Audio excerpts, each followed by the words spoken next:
All right, so good to be back. In today's video, I want to talk about types of computer languages. All right, so we can separate computer languages into low level, we have high level, and specialized computer languages. All right, so what's the difference? So low level is the language that is close to the computer hardware. So the computer hardware can easily understand these languages than these other languages that are here. So basically, your assembly language is used for instructions in your computer processor, but it can also be used as the link between the high-level languages and the computer hardware. So if you write your program in a high-level language, it's going to be translated into assembly and eventually into some kind of machine language.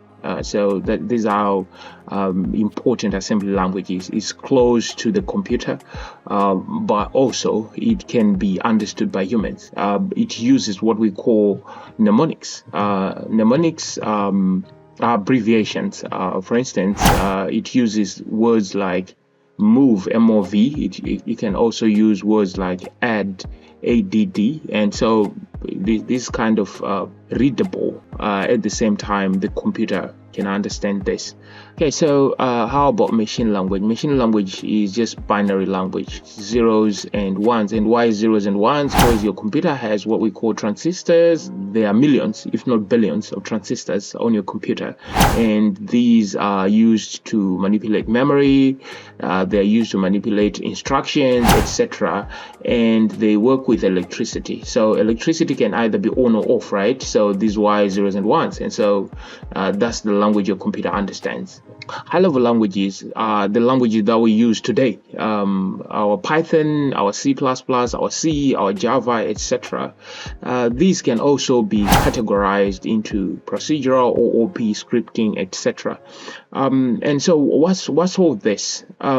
These are what we call paradigms. Okay, paradigms are a way of thinking. It's your style. It's the way you want to solve a problem. It's the way you want to write your code. And so some languages can actually be procedural, at the same time be OOP, which is object-oriented programming. They can also be used as scripting languages. For instance, our Python can fall into all these categories. However, C is a procedural language. It's not an OOP language, cannot be used for OOP, and it's rarely used for scripting. High-level languages are as a result of an improvement from machine to assembly and then to high-level language. And so when you write your program in a high-level language, it has to be compiled or translated into a low-level language, because the computers only understand low-level languages, and so you have to compile your program into a low-level language, and then the computer will eventually understand. So that's what happens. So with high-level languages, those who created these high-level languages, they also created what we call compilers. It comes with a compiler which is responsible for compiling the program into a low-level language so that it can run on your computer. All right, and then last but not least, we have what we call specialized languages. Well, specialized languages are languages for a specific domain. Markup languages, for instance, our HTML, I think hypertext markup language is used for web pages.